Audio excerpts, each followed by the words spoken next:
మనము రోజు మృత్యుంజయ మంత్రంతో 54 ఆహుతులు ఇస్తున్నాము సాయంకాలం. మరి ఈ లోకానికి మర్త్య లోకము అని పేరు, మనిషికి మర్త్యుడు అని పేరు. మర్త్యలోకము అంటే మృత్యులోకం అన్నమాట. మనిషికి మర్త్యుడు అని ఎందుకంటారంటే మరణమే ధర్మముగా కలిగిన వాడు. అంటే మనం పుట్టామంటే చావడం గ్యారెంటీ, రిజర్వేషన్ అయిపోయినట్టే. కాబట్టి మర్త్యుడు అన్న మానవుడన్నా ఒకటే. కాబట్టి మృత్యువు అనేది మనకు తప్పదు. తెలంగాణలో ఒక సామెత ఉంది, 1000 ఏళ్ళున్నా వేరు తప్పదు, 100 ఏళ్ళున్నా చావు తప్పదని సామెత చెప్తూ ఉంటారు. అలాగా మరి చావు అనేది మనకు 100 కాదు 150 ఏళ్ళు బ్రతికినా చనిపోక తప్పదు. అంటే శరీరాన్ని వదిలిపెట్టక తప్పదు. కానీ ఈ లోపలే ఆ చావు భయంతో చాలా మంది బెబ్బేలు పడి చచ్చిపోతూ ఉంటారు. లేకపోతే చావు భయంతో బిక్కుమనుకుంటూ బతుకుతూ ఉంటారు. అందుకోసమే మృత్యు భయాన్ని దూరం చేసుకోవాలి. మహాపురుషులు మృత్యువునే శాసించారు. మృత్యువునే వాళ్ళు అడ్డుకున్నారు.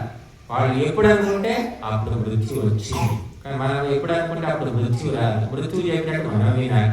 కానీ మహర్షి దయానందుడు మృత్యువునే శాసించాడు.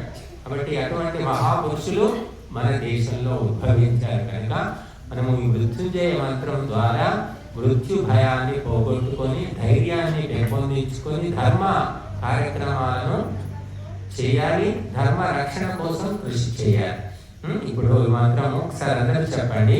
ఓం త్ర్యంబకం యజామహే సుగంధిం పుష్టివర్ధనం ఉర్వారుకమివ బంధనాన్ మృత్యోర్ ముక్షీయ మామృతాత్.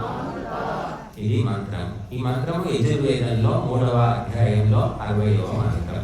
ఈ మంత్రానికి దేవత వశిష్ఠుడు, ఋషి వశిష్ఠుడు, దేవత రుద్రుడు, ఛందస్సు విరాట్ బ్రాహ్మి దృష్టుడు, స్వరము దైవతం.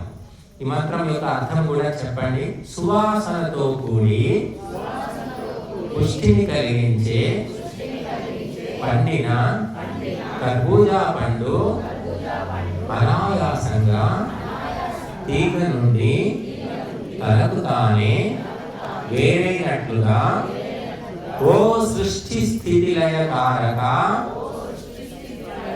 పరమాత్మ మమ్ములను కూడా అట్లే మృత్యువు అనగా అవిద్య నుండి విడిపించుము, కానీ అమృతత్వము అనగా విద్య నుండి వేరు చేయకుము అని ప్రార్థిస్తున్నాము.